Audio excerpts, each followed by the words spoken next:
Hello everyone, welcome back to momming and angel.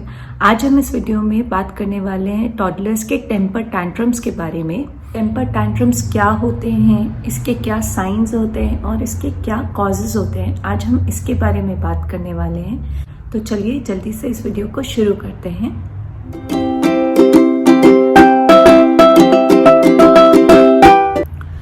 तो सबसे पहले जानते हैं कि टेम्पर टैंट्रम्स क्या होते हैं। टेम्पर टैंट्रम एक एक्सप्रेशन होता है जिसके थ्रू टॉडलर्स अपने फ्रस्ट्रेशन या एंगर को एक्सप्रेस करते हैं। हर बच्चा टैंट्रम्स थ्रो करता है। इनफैक्ट एक ही बच्चा एक ही सिचुएशन में अलग अलग तरीके से टैंट्रम थ्रो कर सकता है। टिपिकली टैंट्रम्स के साइंस होते हैं रोना, चीज़ों को फेंकना, मारना या बहुत जोर जोर से रोना, फ्लोर पर लेट जाना। इनफैक्ट कुछ केसेस में बच्चे अपनी सांस तक रोक लेते हैं और कुछ केसेस में बच्चे सिर्फ प्रिटेंड करते हैं रोना, लाइक उनके आंसू नहीं आ रहे हैं बट वो जोर जोर से अपनी पीक वॉइस पर रोए जा रहे हैं। ये बहुत ही नॉर्मल और कॉमन प्रॉब्लम है। टिपिकली ये आपको 1 to 3 इयर्स के बच्चों में देखने को मिलता है। जैसे जैसे बच्चे बड़े होते जाते हैं वैसे वैसे वो बोलना सीख जाते हैं, अपनी बातों को एक्सप्रेस करना सीख जाते हैं और आप भी उन्हें बेटर समझने लगते हैं और उनका उनके इमोशंस पर कंट्रोल होने लगता है। तो धीरे धीरे ये टैंट्रम्स टाइम के साथ कम होते जाते हैं।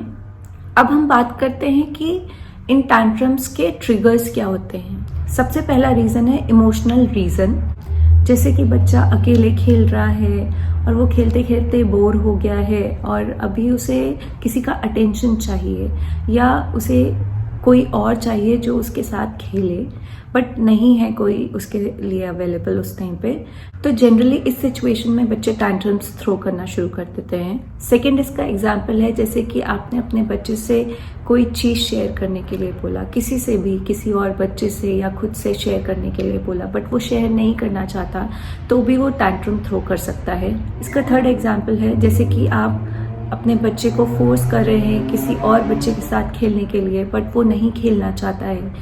बिकॉज ऐसा होता है कि हर बच्चे का नेचर, हमारे साथ भी ऐसा होता है राइट, कि हर इंसान का, हर बच्चे का नेचर डिफरेंट होता है एंड वो हर किसी के साथ इन्वॉल्व नहीं हो पाता है क्योंकि उसके सोशल स्किल्स डिफरेंट होते हैं। एंड अगर पेरेंट्स बच्चे को किसी और बच्चे के साथ खेलने के लिए ज़बरदस्ती फोर्स करते हैं, लाइक वो इतनी, जैसे आपका बच्चा बहुत जल्दी ओपन अप नहीं हो पाता है, कोई और बच्चा है जो कि बहुत जल्दी ओपन अप हो जाता है, आप उसके साथ उसको खेलने के लिए फोर्स कर रहे हो तो डेफिनेटली आपका बच्चा फ्रस्ट्रेट हो सकता है। एंड फ्रस्ट्रेट हो जाएगा तो फिर डेफिनेटली वो टैंट्रम्स थ्रो करेगा। नेक्स्ट एग्जाम्पल बहुत ही कॉमन है, जैसे कि आप सुपरमार्केट में गए हो या ग्रोसरी स्टोर में गए हो, वहाँ आपके बच्चे को कोई चीज़ पसंद आ गई और आपको पता है कि वो चीज़ उसके लिए अच्छी नहीं है, लाइक कैंडीज या लॉलीपॉप्स या कुछ भी ऐसे चॉकलेट, तो आप उसे दिलाने के लिए मना करते हो एंड उसको वो चाहिए होती है तो डेफिनेटली वो टैंट्रम थ्रो करना शुरू कर देता है। खाने को लेकर बच्चों में अक्सर टैंट्रम्स थ्रो करने की प्रॉब्लम देखी जाती है। लाइक उसको कुछ खाना है बट आपने वो सर्व नहीं किया है, आपने कुछ और सर्व किया है और उसे वो नहीं खाना है तो बच्चे टैंट्रम्स थ्रो करना शुरू कर देते हैं। नेक्स्ट रीज़न होता है फिजिकल ट्रिगर। बच्चे मोस्टली जब खेल रहे होते हैं तो उन्हें भूख का अंदाज़ा नहीं लगता है बट उनकी बॉडी जो है वो एक टाइम के बाद खाना मांगने लगती है। जब उनकी बॉडी खाना मांग रही होती है तो हंगर फ्रस्ट्रेशन की वजह से उनका माइंड टैंट्रम थ्रो करने लगता है। सेकेंड रीज़न है ओवर टायर्डनेस, जो कि फिजिकल ट्रिगर में आता है। अगर बच्चा ओवर टायर्ड हो जाता है तो डेफिनेटली वो टैंट्रम थ्रो करना शुरू कर देता है, ज़ोर ज़ोर से रोना शुरू कर देता है बिकॉज उसकी बॉडी पूरी तरीके से थक चुकी होती है एंड उसको रेस्ट चाहिए होता है। सपोज किसी दिन आप बाहर गए हैं और आपके बच्चे ने भी बहुत ज़्यादा एक्टिविटीज़ कर ली है और अब वो टाइम पर अगर नहीं सो पा रहा है तो डेफिनेटली वो क्रैंकी हो जाएगा और फिर वो टैंट्रम थ्रो करना शुरू कर देगा। नेक्स्ट रीज़न है आपके बच्चे के रूटीन में अगर बहुत ज़्यादा चेंज आता है तो डेफिनेटली वो क्रैंकी होगा और वो टैंट्रम्स थ्रो करना शुरू कर देगा। डेफिनेटली एज अ पेरेंट हम अपने बच्चों का रूटीन सेट करके रखते हैं तो उनको आदत हो जाती है उस पर्टिकुलर टाइम पे वो पर्टिकुलर चीज करने की। किसी दिन आपके बच्चे के रूटीन में बहुत ज्यादा चेंजेस आ जाते हैं या आप उसका कुछ रूटीन चेंज करने की कोशिश कर रहे हो और एकदम से आपने बहुत सारी चीजें चेंज कर दी, डेफिनेटली उसका जो कंफर्ट लेवल है वो डिस्टर्ब हो जाता है एंड वो बहुत ज्यादा क्रैंकी हो जाता है। थर्ड रीजन है कि आप अपने बच्चों के टैंट्रम्स पर किस तरीके से रिस्पॉन्स करते हो। मान लीजिए कि आपका बच्चा कुछ मांग रहा है और आपने नहीं दिया, उसने टैंट्रम थ्रो करना शुरू कर दिया।